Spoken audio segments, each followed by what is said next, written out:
अली बाबा और 40 चोर की कहानी।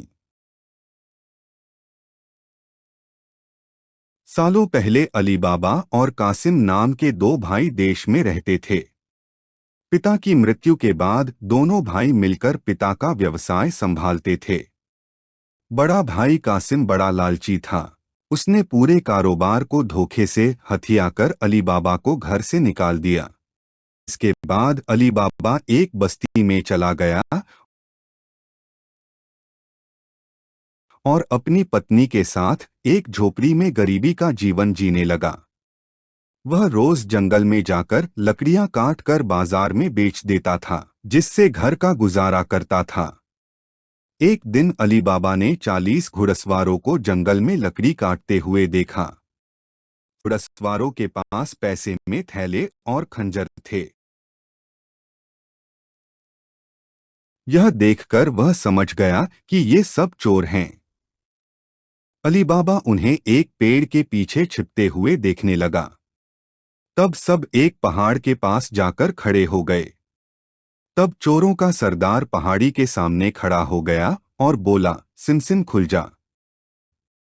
इसके बाद पहाड़ में एक गुफा का दरवाजा खुला। सभी घुड़सवार उस गुफा के अंदर चले गए। अंदर जाकर उसने कहा, सिम सिम बंद कर दो, और गुफा का दरवाजा बंद हो गया। यह देखकर अली बाबा दंग रह गया। कुछ देर बाद वह दरवाजा फिर खुला और वे सब घुड़सवार उसमें से निकल आए और वहां से चले चले गए। अली बाबा यह जानने के लिए बेताब हो गया।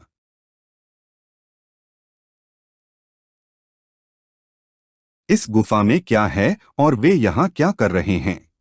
इसके बाद उन्होंने गुफा में जाने का फैसला किया।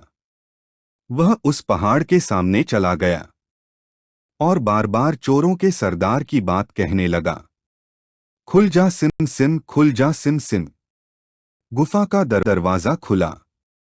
अली बाबा ने गुफा के अंदर जाकर देखा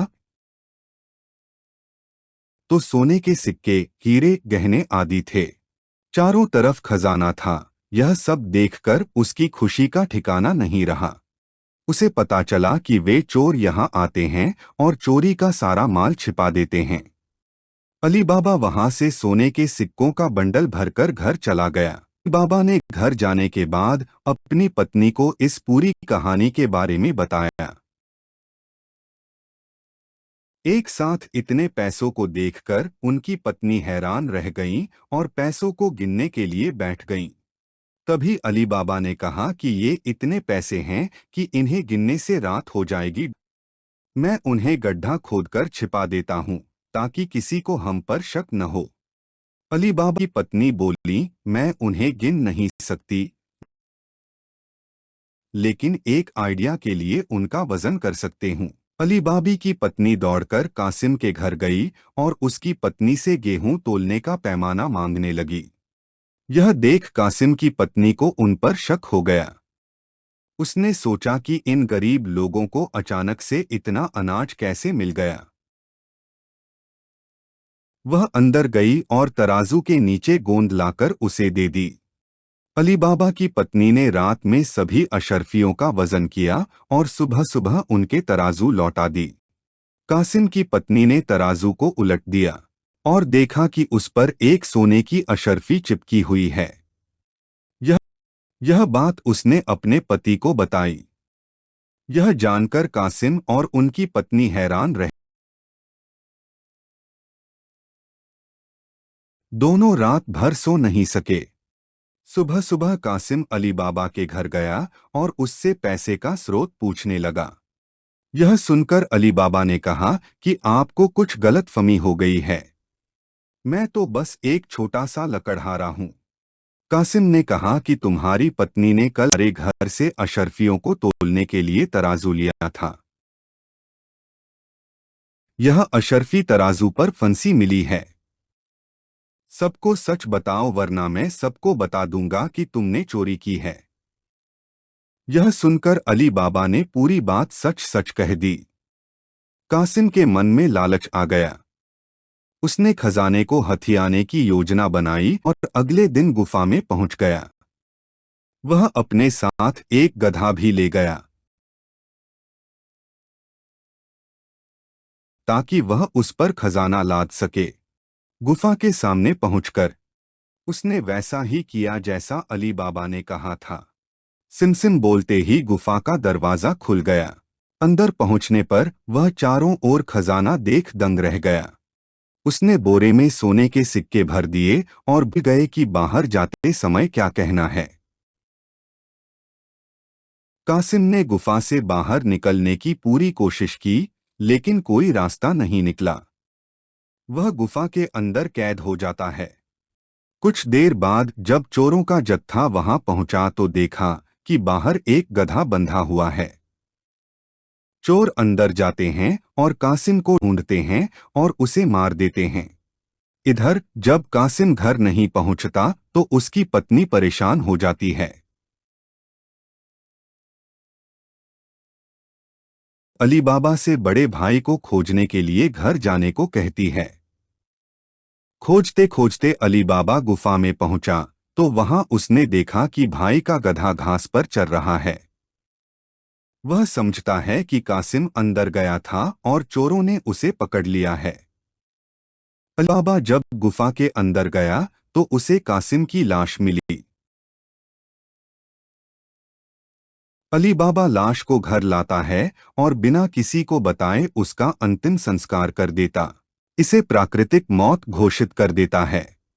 कासिम की पत्नी के कहने पर अली बाबा और उसकी पत्नी कासिम का बिजनेस संभाल लेते हैं और उसके साथ रहने लगते हैं। वहीं जब चोर गुफा में आते हैं और कासिम की लाश को नहीं देखते हैं तो वे समझ जाते हैं कि खजाने का राज कोई और जानता है। वह गांव जाकर पता लगाता है कि चंद दिनों में किसके घर की मौत हुई है। चोरों को मिला अली बाबा का घर। चोर ने उसके घर के बाहर एक क्रॉस का निशान लगा दिया ताकि रात उसके घर को समझना उनके लिए आसान हो जाए। वहीं जब अली बाबा ने अपने घर के बाहर क्रॉस का निशान देखा तो समझ गया कि चोरों ने घर को ट्रेस कर लिया है। उन्होंने सबके घर के बाहर एक ही निशान लगाया। रात को जब चोर आए तो सभी के घर पर ऐसा निशान देख वे भ्रमित हो गए और वापस चले गए। चोरों का सरदार चुप रहने वाला नहीं था। उसने अपने आदमी को उस मोहल्ले में यह पता लगाने के लिए भेजा कि वहां हाल ही में कौन अमीर बना था। इससे उन्हें अली बाबा के बारे में पता चला। उसने घर को अच्छी तरह से पहचान लिया और रात में एक तेल व्यापारी के रूप में उसके घर पहुंच गया। वह अपने साथ 40 बैरल तेल ले गया, जिनमें से 39 चोर थे और एक पीपे में तेल था। उसने सोचा कि जब रात को सब सो जाएंगे तो सब मिलकर अली बाबा को मार डालेंगे। उसने अली बाबा से दोस्ती की और रात को उनके घर पर रुकने की इजाजत मांगी। अली बाबा ने उसे खाना खिलाया और रात भर रुकने दिया। अली बाबा की पत्नी को तेल कारोबारी पर शक हुआ। उसने सभी पीपों को खटखटाया और वह समझ गई कि एक पीपे में तेल है और बाकी में आदमी। फिर उसे एक आइडिया आया। उसने तेल की पीपा में से तेल निकालकर गर्म किया और बाकी प्यालों में डाल दिया। सारे चोर मर गए। रात को जब सरदार ने चोर को जाने का इशारा किया तो एक भी चोर नहीं निकला। जब उसने पीपा खोला तो सभी चोर मर चुके थे। यह देख वह इतना डर गया कि अपनी जान बचाने के लिए तुरंत भाग गया।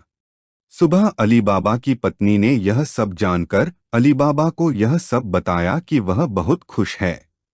अब अली बाबा ही उन 40 चोरों के सारे खजानों का मालिक था। वह देश का सबसे अमीर आदमी बन गया था और अपनी पत्नी और बच्चों के साथ खुशी खुशी रहने लगा था। कहानी से सीख: लोभ मनुष्य का शत्रु है। लोभ सब कुछ बिगाड़ देता है, इसलिए कभी भी लालची मत बनो।